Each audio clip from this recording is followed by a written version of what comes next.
right, welcome back to the Best Worst Thing podcast. I'm your host, Joshua Layla. I've been able to interview a range of people this season, but my next guest stands out for several reasons. One of them is that she for sure is another one of those University of Iowa Hawkeyes, and one that I'm super proud to know. Deandra found her way back to acting a number of years ago, and she really never looked back with roles in hit shows like NCIS, Shameless, Code Black, and American Women, to name a few. She's found her way to the small and big screen. And I actually had the chance of meeting her back in our days at the University of Iowa, go Hawks, where she studied therapeutic recreation with a minor in social work. A lot's changed since those days, and I'm super excited to do some catching up and get to know about where she's been in between. But I can tell you right off the bat that I see her still as the same personality back then, which is just this genuine, professional, but just honest and cool person. You can find her on Twitter and Instagram at simply_Deandra.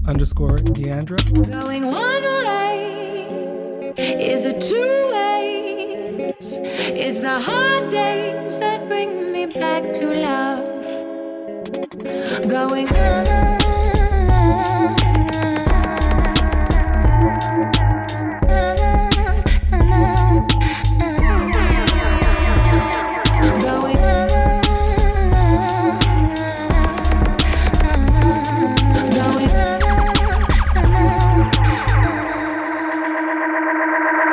Welcome, Deandra Lyle. Thank you. Thank you for that lovely introduction. I have to tip you well. You're welcome. You can Venmo. Well, very cool. So, just to give some folks a background here, we've known each other for a while. If I slip and call her Dee Dee, that's because that's what those of us who've known her for a while know her as. But let's just talk about where you're at right now. Most of the people who are going to pay attention and tune into this podcast will know you from your TV and movie experience, but can you tell us a little bit more about, just starting from there, what are you doing in that world, and really what brought you to that world? Okay, so what I'm currently doing in this world, aside from being sheltered at home, because everything, I guess this world, Hollywood has been kind of on pause. Yes. It's starting to come back up to the surface now, but I just, the last several years, been auditioning and working and not working, and all the highs and lows of the business, because it's feast or famine in a lot of ways. But I've been really fortunate to have some great successes and wins in my journey. Most recently, I was actually in New Orleans. I went down the end of January until mid-March, when everything halted. I'm working on a new Disney show. I don't know. I think they're changing the name, so I'm not even going to throw the name out there. But it's a really, really amazing show that's kind of their version of Stranger Things. And I would say it's kind of Stranger Things meets Goonies meets Back to the Future. Nice. So it's a lot of fun. I think that a lot of people are going to like it. And I play a mom, so that's like right up my alley. And it's been great. So that's my most recent project that I was working on. We still have half of the season left to shoot. So hopefully, we're able to get back to finish that. But in the meantime, I also write. I write screenplays. I want to direct eventually. I've created a workshop for actors, and I coach actors sometimes. I'm going to probably get back to pushing that more. But that's currently what's been going on. And the second part is what led up to that. Yeah, that's for sure. Right? How'd I get to the acting part? Mm-hmm. Well, it's funny because I never planned on being an actor at all. Like you said, I went to school for therapeutic recreation. My minor was in social work, and that was kind of always my area. I always especially liked working with children and adolescents with considered at risk or with special needs. So with behavioral, psychological, emotional issues, things of that nature. I worked all through college with that population. I worked after college with different people in that population, and I absolutely loved it. And then stuff switched, and we'll probably get back into that a little later. So I won't go into too far detail of that, but I didn't start acting until the age of 30. Like I said, it was never on my to-do list ever. So paths can change in life. And so, at 30, I was like, I think I want to be an actor. And I was a single parent with, in a city with no family. And I was like, I'm a girl from Iowa. And I'm like, yeah, but why not? And hey, 11 years later, here I am, and it's happening. So that's, I guess, it in a nutshell. Yeah, you're doing it. Yeah. I mean, it's amazing. I love the idea that you're interested in not only being in front of the screen and on camera, but also behind the scenes, whether it's coaching, training, teaching, or whether it's writing and producing. And that's fantastic to have those all under you as far as ways in which you want to move forward. You did talk about your past and being from Iowa. So I'm kind of curious if you wouldn't mind sharing with folks about just the backstory. Where did this all begin for you? It's funny because actually my last semester of college, that before my internship, I had extra hours to kill. And so one of the classes I took was Black Action Theater. And it was led by a gentleman named Levy Lee Simon. He was in the Writers Workshop, which is renowned at Iowa. And he was a playwright from New York. And so I took the class just for fun. And, I enjoyed it. And on 2 different occasions, he said, "You have it. You need to be doing this." And I was kind of like, I'm an only child. I played a lot of Barbies. I had an imagination, but I never planned on being in acting. I did a couple things in elementary school. That's about it, right? So that was that last semester. And then, the following semester I had my internship. I graduated. I moved to San Diego, and I was working with at-risk teens in their home, part of a treatment team. And that job ended, and I moved back to Iowa. I also had a daughter. So when I was in Iowa for a few years, I was really in kind of a funky space. That's not really where I wanted to be. I didn't know what I wanted to do with myself. And that acting thing was sitting in the back of my mind. And it was just sitting there. And I said, you know what? I can't ignore it, So I went to an open call for some talent thing that they had. And then I went to Minneapolis, and I probably paid way too much money for this talent scout program. And there was 500-600 people. And I go up there, and I end up being one of the final 60 people to do a monologue in front of all these agents from all over. And, I did it, and I had agents from across the country interested in me, but I was in Iowa, and so I was kind of like, oh, okay, well, whatever, Right. And then right after that, I moved to Northern Virginia, and with my daughter's father. We've been doing long distance, but actually, let me backtrack, because prior to that, I went to LA for a month in August of 2006. I was like, I got to see it. I got to see, what it's about. I had a garage sale. I made enough money to rent a room off Craigslist in Hollywood. And I came out for a month, and I did background, and I worked with an acting coach that I had met in Minneapolis. I got my headshots done.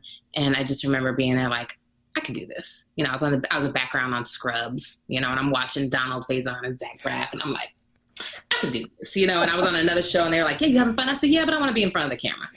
These are things, I think I did the first Transformers movie and Crossing Jordan and all these things, right? And so I got to see it. Then I moved to Virginia.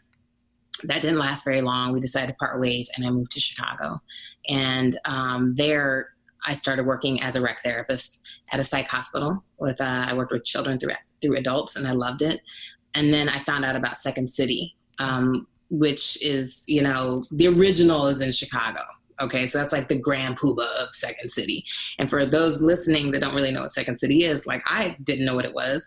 It's, it's the mecca pretty much for improv and sketch comedy and those types of things. So most of your comedic greats, John Candy and Dan Aykroyd and Chevy Chase and, all those people came through Second City. But Chicago's the original. They have locations in New York, I think in Canada somewhere, LA. So somebody said, hey, you should go check that out. So I started taking improv class there, and I did that for a year. And then things shifted, and I decided to go into acting. And it's that's how, it was one of those things where it's you can have a pile of dirt and you can keep sweeping dirt, right? And then the pile just gets bigger and bigger and bigger until you trip over it. It's not going anywhere. So it kind of got to the point where I was like, it's been sitting back there. I've had bites. There's things, something is going on, and, life is short. So let me try it. And so that's when I did. And then I was an actor and never planned on it. So it's just kind of a crazy thing. Some people grow up all their whole life I'm going to be an actor. And I I did not see that one coming at all. I think it's so interesting that somewhere along the line with these early experiences, even though that was not necessarily your area of focus, this thing just kept calling to you, and you made a pretty big, bold move there, because I don't know if I have the guts in me to be able to save money and go live in LA for a month and just try to figure out and immerse myself. I just want to really emphasize that point, that's a really bold move to really just see this thing through. It's calling you. I'm just going to pay full attention to it and see where it goes. That's pretty amazing. Yeah, it's interesting because I guess I've always kind of operated like that. I'm big on following your spirit and listening to it. And, being from Iowa and a lot of places in this country, a lot of people don't leave. They get comfortable. It's safe. I mean, Iowa's a great place for me to grow up. I'm from the capital city, so I had diversity. Well, what you want to call it, diversity, but I did, And it was a great place to grow up. I went to University of Iowa. I had a great time. But I didn't have a problem with getting out and going. And sometimes when you're on this path and you're in this journey, things are happening and they may not be happening as fast as you want it to or the way you want it to. But then when you stop and see the forest from the trees, and all of a sudden you're like, oh, it's actually happening. And I've had a lot of people in my life from Iowa. When I went back there and my daughter was young and I was working and I had this acting thing was starting to come up, and I would have these conversations with some of my coworkers and my friends, and even in Chicago when I worked at the psych hospital, and I'm telling them about what I aspired to do. And these people, come back into the frame periodically over the years, and they go, I remember when you used to talk about going to LA or going and be an actor, and you did it. You did it is because they were like, I can't imagine, like you said, just going and doing it, but you did it, and it's happening, and that's that kind of reminder where you're like, yeah, it is happening. You know what I'm saying? Even though it's not happening always the way I want it to, it's happening. But for me, it was just kind of like, you got to go, you got to go. And there was peace in that, once I accepted that, and I knew that that's where my spirit was, that's where my heart was, that's what I need to do. There was no question. So, but yeah, a lot of people, it's hard when you're in a familiar place, when you're comfortable, when you have security, it's very hard, to leave that, and so the business I'm in is not financially secure, and I struggle at times. There's times, like I said, it's feast or famine. I'm not where I would like to be financially at this point in my life. Had I stuck with my former life and what I got my degree in, maybe I'd be, a lot more stable, but I still feel like this is where I need to be, and hey, what happens, happens. Yeah, absolutely. You're doing it because it's coming from a place that's drawn you in. It's been calling you for a long time. Something that you mentioned a moment ago was it not happening as fast as you want it to happen. And that to me is something I want to explore with you a little bit more, because when I think about the goals that I've set for myself, I've literally sometimes wrote down when something was going to happen, and rarely does it happen then. And I learned early on that when that date came and went, that's not the point. The point is it's not on my time. It's on the universe or God or whatever you believe in that's pulling you in that direction. But just keep going, because it will happen. And then when it pops and when things happen, you look back and you're like, man, I really was, a little maybe impatient. So what keeps you moving forward even when it's not happening on your terms, on your timeline? I'm a firm believer that what's for you is for you. And things happen for a reason. So, one of my saving graces in this business, because it can be very cutthroat, you have so many people out here, so many talented people out here trying to make it, and very few get these prime opportunities. And like I said, that is my saving grace, that mentality of what's for you is for you. If I go into an audition and I did an amazing job and it's a role that I would be like, oh my gosh, I would love this role, but I didn't get it. It wasn't for me. And that gives me peace. And I don't look at it like rejection. I don't look at it like I got to know. It just wasn't mine, So then maybe my amazing role is manifesting itself in the universe. But I'm also a very, very firm believer in you can't fight or force things. You have to flow. And I think that's what you're talking about. Like I set this goal and it came and it didn't get it, because if we force something or we try to fight, it's not going to be right. You just have to flow. Like you said, the universe, you have to just like let go and go, okay, this is not under my control, right? I'm going to keep doing what I'm doing. I'm going to take my steps to that goal. I'm going to be working it because there's all these little victories on the way there, right? And like you said, you look up and all of a sudden maybe it happened. Not when you wanted it to happen, but it did happen. But you also gained all this other information. You learned about yourself. You went through struggles, but you came out, you know what I'm saying? You grew from that. So, I mean, I don't know. I think that those are the biggest things that push me, that keep me afloat. I mean, I do have moments, and I'm an optimist. So I'm the whole glass is half full, and this and that. But, there's moments that you're human and you have your woe is me moments. I have those where I'm kind of like pitying myself and I'm all like, and then when I'm in those moments, I get frustrated with myself. And I'm like, really, D, like really, this is what you always talk about. Like, but it's okay to be human and have those moments and recognize it. It's okay to sit in it for a little bit. It's like, all right, I'm going to sit here for a second. I'm going to get out my little pity party and my little woe is me, and then I'm going to keep it moving, because it's okay to feel that way, right? Mm-hmm. You have to honor where you are, and like, I don't know, I guess that's my biggest thing is like that, those types of things bring me peace. I mean, a little story that not a lot of people know is just in November, I had decided to step away from acting because for 2 years I had hardly worked. And that's, once again, this business, I was really close to getting several really big roles, getting some shows, and I didn't get it. So I was doing the work, but I can't control who they choose and I can't control who they're going to bring in the room. Right. And it was hard. And it was because financially it was hard. And then you hit a certain age and you're like, I just want to travel and I want to live and and out here it's too hard to own anything because everything's expensive. I want to own a house. Like what I'm paying for rent right now, I could own like acres back in Iowa. Okay. I could be having a mansion. I could probably own a town. Okay. But there's things that I want to experience, in this life, and it's just really hard. And so I was going through a really big internal struggle with that because I wasn't good inside. You know what I'm saying? And it causes stress in other ways, and affects your relationships, affects just everything. And I think going into this field of acting, I knew since I had never planned on being an actor. And then I became an actor, I knew that paths change.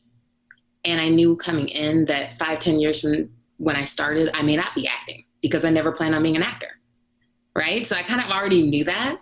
And so I was at a place where acting wasn't my end all be all. I enjoy it. I still put in the work, but there's other strengths and other gifts that I have. I'm a writer. I've always been a writer.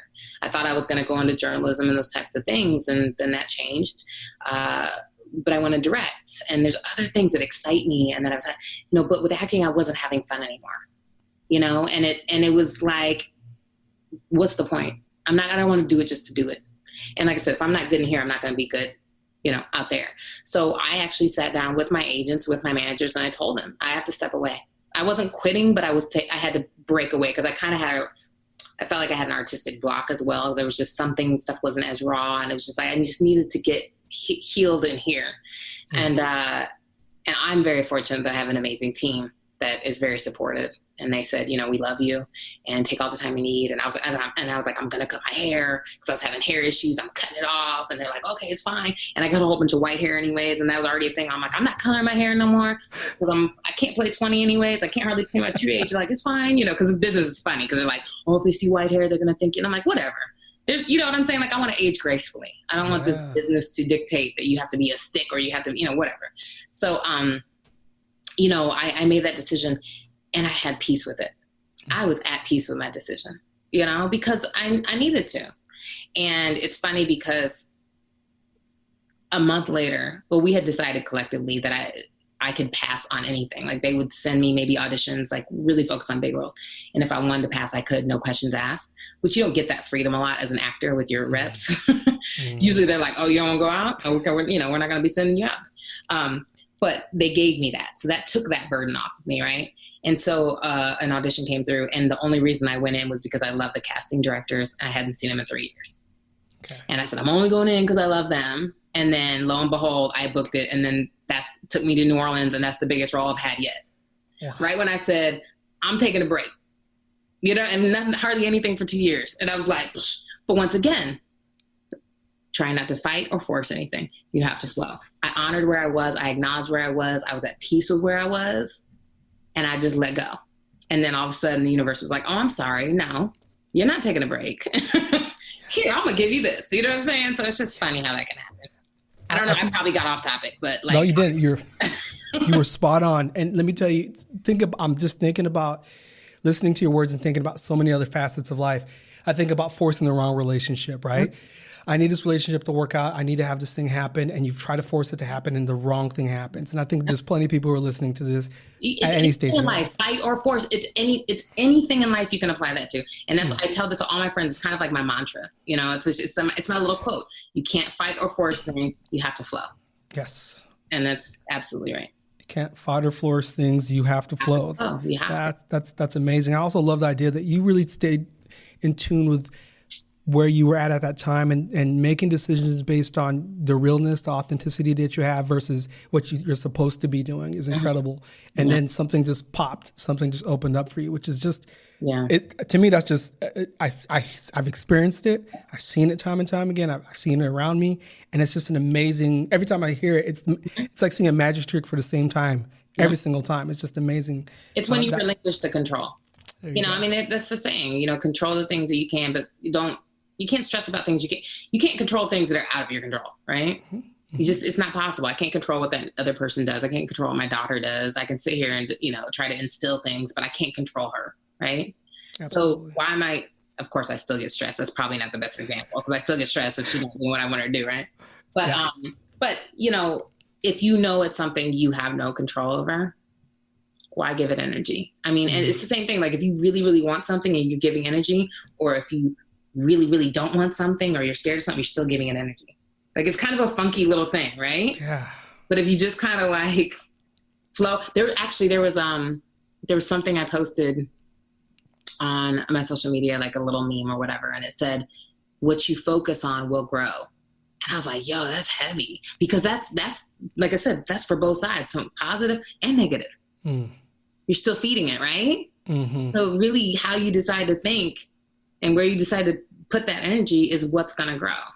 That's deep, man. That's deep. Yeah. I was talking to somebody the other day just about that idea of what you focus on and in terms of relationships. And I'm sorry to keep going back in that direction, but just apparently my brain's there right now today. No, we can do relationships. Look, we can do all that. We can do it all. We go back. We can do that. Right. No, just this idea of people who told me who were single, like, I'll never find a good relationship. I'll never find a good man or a good woman, or these people ain't worth a squat, and their focus is so much on the people who they feel are not good enough and that they can't find good enough people, but then they end up going in that direction. They get pulled in the same direction they're focused in on. Well, because everything's cyclical. It's routine. If you continue, you see a lot of people that are in abusive relationships, as an example, right? And then they're in another abusive relationship and another one. Like, it's because you have to break that cycle. Mm-hmm. So if you haven't had resolve, if you haven't broken that cycle, you're going to continue to play it out with the next person. You continue to play it out until you're like finally like enough and you're at your boiling point and you're going to do something different. Absolutely. Yeah. Absolutely. So I agree. Oh, I love that. I also, just the idea of, there was I can't even read my notes. Just the idea of peace, that you were just at peace with this decision that you made. That's a tough decision in November you made to walk away from things. That you just, at some point, you're like, you know what? I'm not happy doing what I'm doing right now. And I feel like maybe I'm not doing it for the right reasons. And so I'm going to have to let go of it and step back. But I guess one other question I had that was related to that time of your life, because now you're talking about it's November, you're ready to step away. And you have this internal compass that's telling you to do this thing. Do you have people in your life also who also support you? It sounds like your team is doing that, but do you have people outside of your professional team who support you in your frame of mind or your thought process as you move forward through all this? Yeah, I've been really fortunate. I have a great tribe. When it comes to friends, family, I have an amazing mother who has always stood by my side. Always, she believes in me probably sometimes more than I believe myself, and I believe in myself quite a bit, but, through all my shifts in life, and I'm like, I'm going to go here, I'm going to go do that, I'm going to move here, and I'm going to, but I don't have a job here, but I'm going to go here anyways. And she helps me, if I need help and support, and just always so proud, of me. And I mean, like, I'm really, really fortunate to have that, because I know a lot of people that don't have that, especially from their parents or those type of people, their immediate family. And that's hard, right? So I have that. I have an amazingly supportive fiance who understands, and he's also an actor, and he gets how it is, but he's, hey, whatever you feel you need to do, I'm with you. My daughter, my team. I've been really blessed to not have any incidents of people or naysayers. You know what I'm saying? Like, I've been really, really fortunate, which I'm very strong in who I am anyways. And I guess I can be stubborn in some ways. I would like to think that stubborn is not always a bad thing. I'm an Aries. I'm the first sign of zodiac. We're Ram. I'm March Aries too. So I'm kind of like, I've always had that mentality. People say, well, how can you? I'm like, well, why can't I? And I'm like, yeah. People, you're a little girl from Iowa. How you talking about going beyond the big screen? I'm like, well, why can't I? Right. I saw it, and guess what? It's happened. Mm-hmm. I've been on almost every major network. Blessing. I've done commercials. I've done voiceover. I've done all these things that, like, it happened. You know what I'm saying? I saw it. And granted, a lot of people can see it, but I've been fortunate, and I've had favor, and I've had a lot of the great things around me to make that happen. Because everything has to align. It's not just my doing, right? Yeah. But yeah, I've been really blessed, man. Like, you sure have. Been. Yeah. I'm thinking also too, in my experience, I've also realized that there's some people who've bubbled up as naysayers, and I've had to slowly shift and cut them away. And it's unfortunate, because it could be people really close to you or people you want to be close to. But I know that it's important that you can love people from afar, even if they're that type of source in your life, and that's a hard decision to make. Yeah. I want to say a couple of other things. I've seen your fiance, and I feel like y'all need to break up, because you two are very good-looking people, and that's not fair. So we need to break that up. We'll get back to that after we get off the call, because I have to talk to you about that one. Yeah, we'll save that for a personal talk. We'll and spare the audience. The second thing is this idea of flow. If you bear with me, I'm going to go through this, and if it doesn't work, we'll cut it out. But I remember when I was in high school, growing up in Southern California, where you live now, it's funny, we switched spots. You from Iowa, me growing up in California, and now I'm living in the Midwest, and you're out there. But going with the football team to the beach, our coach took us, and I remember being out there on a boogie board, and in California where the surfers are, it's real serious business not to be around the surfers if you're a boogie boarder, and vice versa. They have their waves, you have your waves. You really don't want to get into too much trouble. And, if people don't think surfers are tough, go look it up. They're pretty tough. They're a tough crew. And I'm a young high school guy. They're out there paddling in the waves. You gotta be strong. They're strong, and they're some of them are pretty grimy. And so I remember being pulled out towards them and not being able to do anything about it, and being nervous and trying to catch waves to get out of the way, but I couldn't. And next thing you know, I was around the surfers. And then at some point, I remember I turned around, I saw the surfer getting ready to drop it on a wave, but it was good enough for me too, so I caught it. So he must have bailed. And I'm like, I need to get as far away from these guys as possible. Right. So I'm floating on this wave, and I just remember I'm way out, right? And so I'm floating on this wave on this boogie board, and it crests and it breaks, but then all of a sudden it picks back up again a second time. And I'm riding it for a while, and I'm no pro boogie boarder. It's and then that one breaks, and then it crests again. Oh, and I just remember this thing broke 3 times and took me all the way into shore. It was the longest wave. Growing up in California, I went to the beach a lot. Right. Longest wave I ever made, and it was the meaning of flow. It was a moment that I was just like, I forgot about those guys. By the second wave, I was like, I'm just going to ride this, and I'm just going to enjoy it. Yeah. So I get out of the water, and I go next to my team, and I've had this moment with, I don't know, God. I just had this crazy, the power of the ocean and this amazing experience. And I sat down next to the team, and I just figured nobody saw it, so I didn't say anything. And then my coach looks at me and he says, was that you on that wave? And I was like, you saw that? He's like, yeah. He's like, I think it broke 3 times. And I was like, oh, thank goodness. Not everybody's always going to see the flow, So, but I got lucky. I got him to see that. But I just always try to feel how can I recreate that feeling in life when I'm in that space where I'm like, okay, I'm just going to let go, and I'm just going to go with it, even though I'm scared, and maybe I might be in the wrong position, and try to find a way to make my way to where I want to be. That was just an amazing feeling. I think you've encompassed that. Well, I think having faith, I think I always say, and this is always for everything in life, you don't know how something's going to work out. You just have to have faith that it will.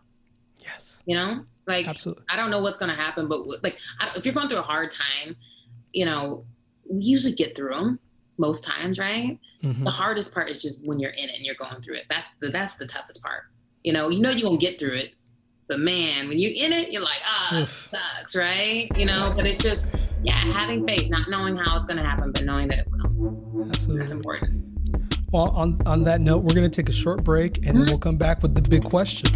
No sleep, only for the weary. Don't speak, let your dreams escape. Nothing that I can say or do can take away my pain for you. Taming the beast is not so easy now. All right. So the big question I ask all of the guests is, if you can tell us about a time, personally or professionally, where you went through a difficulty or challenge, some place where you had to demonstrate or show some form of resilience, and what was like what was the thing that you went through, the how did you get through it, and then maybe even going back to the what of what did you learn from it that you still utilize to this day and that you think other people would like to hear. So I want to give you the floor and turn off my mic. Okay. Well, I think we've kind of touched on it a little bit in what we've spoken before, and there's probably like kind of two parts to it. I'm gonna throw in there. When I went to Chicago, when I moved there with my daughter, she was 4 years old at the time, and I moved there and I had no family. I had a temporary place to live. I had no job, but I was like, I'm gonna go and make it happen. And maybe, I don't know, 4 months after I got there, I finally got a job working in my field, rec therapy, and it was only part-time. But it was like, okay, I got it going. I got a place, started finding my groove. And a short while later, I finally made full-time. And it was like, I got insurance, and for about 4 months, I was full-time. And then I got laid off. And that's in 2008 when, the economy was really, really bad. And so I got laid off, and it was crazy because it was like you see in the movies, you grab your little box and put all your little stuff in and you roll out like that day. Just like that. Yeah. And I mean, most of my department was laid off, and other people were, being laid off, but we didn't think it was going to hit us, but it did. And, that was a moment, a really, I think, defining moment in my life, because at that time I had been training at Second City and doing those like classes, right, in improv, where I was starting to kind of see what the acting thing was about. So when I got laid off, that is when I made the decision to pursue acting full time. And, because for actors, auditions a lot of time are during the week, during the day. They can come up that same day. They can be like, tomorrow at 1:00, you have to be here. You have to have flexibility. And if you book a role, you have to have the flexibility. So, you may have to shoot, 3 days next week, or 2 days this week, 3 days. And, so it's really tricky if you're working a full-time job, if you're working a 9 to 5, to have that flexibility. And I was also a single parent in a city with no family. So, yes, it was really, really frustrating to be laid off. And that experience, I mean, I think so many people have experienced it now in their life at some point, but like, it's just something that hits you where you're like, I know it's nothing I did, but there is a little bit of, you feel like a little failure. You like, it hits you. You're like, oh my gosh, I got laid off. But what that did for me is that allowed me to pursue something that had been sitting there for a long time, and I really learned in that moment that when one door closes, another one opens. And that's, because had I continued working, I don't know how much I would have really grown in acting. I don't know, we don't know, but, that gave me that opportunity. I said, you know what? I remember thinking, I said, one day when I'm getting my award, now I'm up on stage, I'm going to say, blah, blah, blah. I'm not going to say the name of the place I was working at, forget y'all for doing what you did, but thank you. You know what I'm saying? Because that gave me that push. And, there's sometimes in life, like I even think now, with everything that's been happening in the world, everything got put on pause and on hold. And I think there's a lot of beauty in that. I think there's a great silver lining because it forces people to stop for a second and either spend time at home, spend time with loved ones, follow other things that they've been yearning to do. They actually get the chance to do it. So like I got laid off. That was hard, but it gave me a chance to go, okay, well, let me do this now. Maybe that's what I needed. So that was a really, really big moment in my life. But it was still risky because I'm going into a very unstable career. And then I'm new to it, and it's at 30 and you're like, oh, really? And I'm in Chicago, which there's opportunity, but not as much as LA. So that was a really, really big moment for me in my life. And then I think the flip side of that is a few years later, I made the decision that I had to go to LA. And it was New Year's, actually. I was sitting by myself in my house, and my daughter was with her father out of town. And one of the biggest things was, I have my daughter. That's, changes the scope of a lot of things in life, right? You can't just come and go as you please. And I remember sitting there on my couch, and I made the decision that I had to go. I had to go to LA. And this was January coming into 2012. So New Year's 2012. And I had tears and all this, but I said, with me going, she's going to have to go with her father temporarily. And that was the hardest thing that I'd ever had to do, because I knew coming to LA and going into this business, it's hard. And there's a lot of people out there and very few make it. And, but I didn't have a support system in LA. I don't have family there. Like and she was 9 at the time. And I'm like, I don't want to drag her through this murky water situation. And I don't know what's going to happen, So I knew that she was going to have to go with her dad.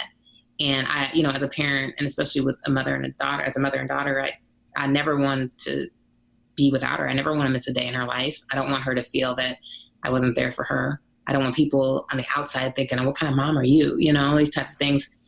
But I knew that that's what had to happen. And there was peace in that. And that's why I think all the tears were coming, because I was like, I made the decision. I got to go. And this is what's got to happen. I'm really fortunate because her father and I, we get along great. We were together for 6.5 years, went to college together. But you have to be more of a team when you're not together. And we've always, like I said, I've been really fortunate in a lot of ways. We don't have issues. We don't have drama. And as soon as I said, hey, she's got to come with you, he's like, all right.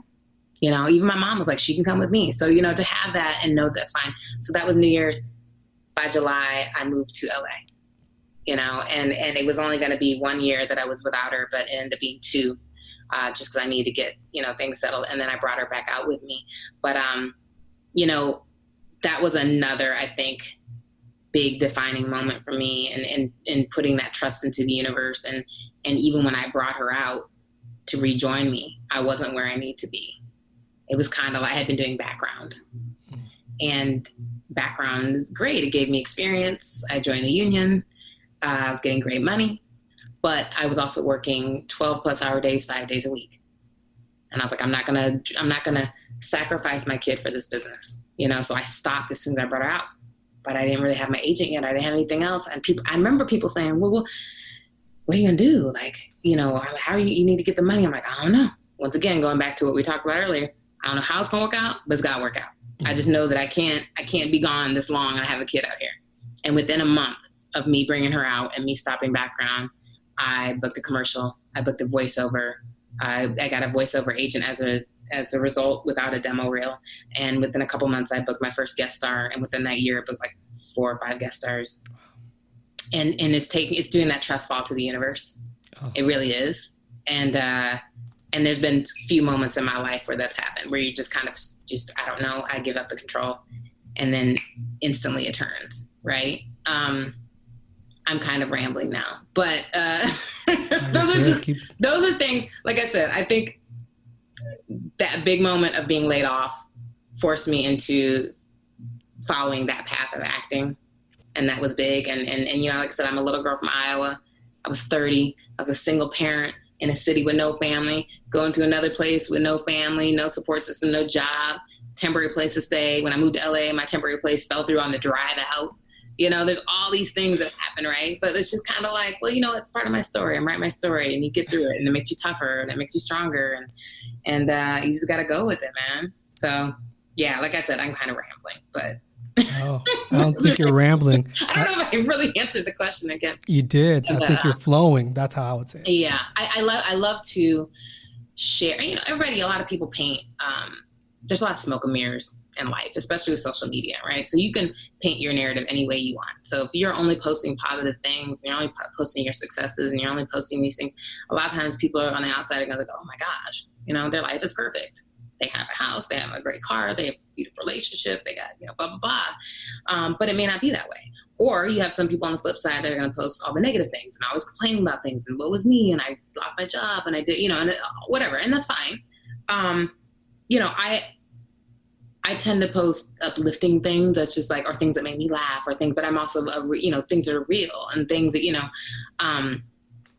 but I do have adversity in my life. I've been through a lot of things, you know, that have made me who I am today. I don't regret not one of them. Had my car stolen, burnt up in Chicago. I was like, really? Came out, car gone, burnt up. You know, I got laid off. During my internship, I was staying with a friend in Chicago. She got evicted and all my stuff got thrown out and taken. All my course notes from my major, all my stuff. And I still had 9 weeks left of my internship.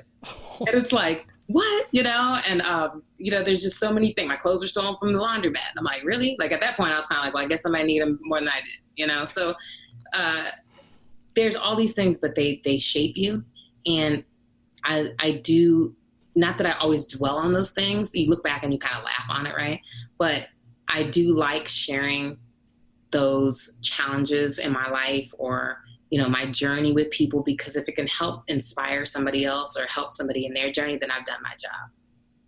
You know what I'm saying? Because I and this might be selfish, but in times where I have shared a story of mine or something, and I've had people inbox me and they're like, oh my gosh, that spoke to me and that you inspired me. And you know, I did this because I saw you do that. And I'm like, what? You know, like that blows my mind. Like it fills me up. And I wasn't trying to do it for anybody else, but it's just like, you never know what people are going through and you never know what they've been through. But it's important to know that we can get through this and that we can relate on these topics. And you know what I'm saying? If what I went through can help the next person or encourage the next person, my job is done. You know what I'm saying? Like, there's the ramble again. I'm kind of going on that tangent again, but you're there. It's been a wild ride, man, you know, but you get through it, and it's all part of your journey. It's your story. You're writing it as you go through. I don't know what's going to happen tomorrow. I didn't see the pandemic and the Civil War. No. I sure didn't see that. I tell you what. You know what I'm saying? But I'm like, I'll be damned. But hey, we're living through it, man. And people got to get uncomfortable. Things got to change, you know? And we're going to look back and go, wow, we got through that. You know, next thing. They had murder hornets on deck, and I don't know, they disappeared now. I don't know what happened to those. But they were there for about a week. And then we're like, hey, we don't know what happened to murder hornet. We got other things, you know? We got other things. But anyway, yeah. So. No, I appreciate that. So I just, you know, for a couple things that I want to reflect on, one of them is, here's this little girl from Iowa, and you said that a couple times, and it just makes me think how, even if that could be the narrative, how that narrative was never a negative thing for you. It's like, yeah, I am from Iowa, and it never stopped you. Yeah. You know, here's this little girl from Iowa who is going to do these things, which is super amazing.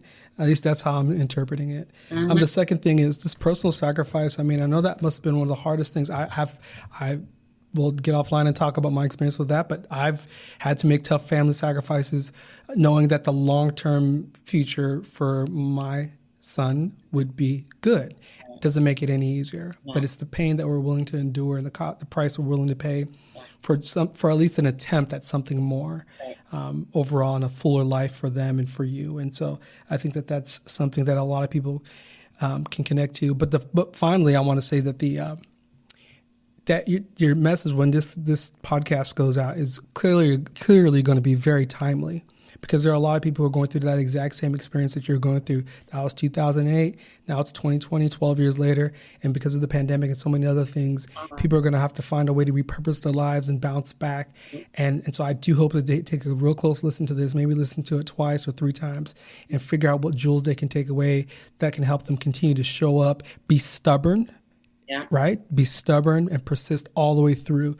So I love all of that. So thank you for sharing that. No, I appreciate that, man. I'm sure there's lots more. We can do a part 2 down the road, when really big time. Maybe like, can I just remember me? Can I get back on again? That's what I'm saying. I'm gonna say that to you. Are you kidding me?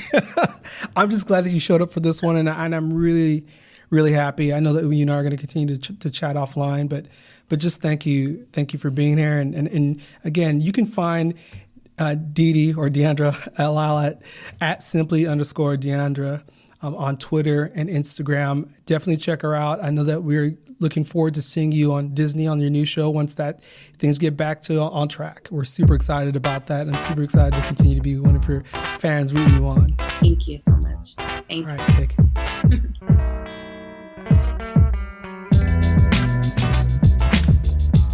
Thank you for listening to the Best Worst Thing podcast. I'm your host, Josh Walala. Music is produced by DJ Josh One.